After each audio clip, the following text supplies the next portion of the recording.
'Kiran Abbavaram.' So, మన young హీరోల్లో మంచి talent ఉన్న హీరోలో ఆయన ఒకరండి. చాలా మందుంటారు. సో, ఈయనొచ్చేసి యూనిక్‌గా ఉంటాయి ఈయన సినిమాలు గూడా. ఈయనకంటూ ఒక ఫ్యాన్ బేస్ ఉందండి. ఎందుకంటే, ఆ స్టోరీ సెలక్షన్ గాని, ఆ స్క్రిప్ట్ గాని చాలా చాలా బాగా మంచిగా ఎంచుకుంటారాయన.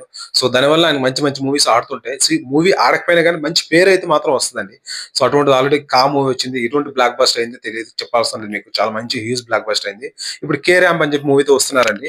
సో, ఆయన నిన్న ప్రెస్ మీట్‌లో ఒక మాట అన్నారండి. సో, ఏంటంటే నా సినిమాసు ఏమైతే ఉన్నాయో, వస్తున్నాయో గూడా ఈ అప్‌కమింగ్ 'కే ర్యాంప్' గాని, మిగతా సినిమాలు గాని, సింపతితో ఎవరు చూడొద్దండి. మీకు సినిమా నచ్చి ట్రైలరు, పాటలన్నీ నచ్చి ఇది చూడాలి అనిపిస్తే రండి. లేకపోతే రావద్దు అని చెప్పి క్లియర్‌గా చెప్పేసారండి. ఎందుకంటే ఏదో బలవంతంగా నా సినిమాకి ఏదో సింపతి రావాలని చెప్పేసి ఎప్పుడూ ఇబ్బంది పెట్టడం లేదు ఆయన. సో, ఆ మాట అనేసరికి నిజంగా చాలా మంది ఫ్యాన్స్ నిజంగా ఫిదా అయ్యారు. ఎందుకంటే అంత కంటెంటు సినిమాపై నమ్మకం ఉంటే గాని ఆ మాట అనరండి. సో, నిజంగా హ్యాట్స్ ఆఫ్ చెప్పాలి 'కిరణ్ అబ్బవరం'కైతే.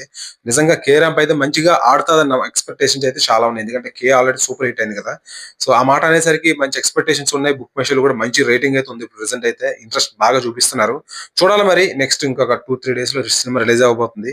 మంచిగా ఆడాలి. దీపావళికి మంచి హ్యూజ్ బ్లాక్ బస్టర్ అవ్వాలని మనస్ఫూర్తిగా కోరుకుందామండి. All the best for 'K ramp.' Thank you.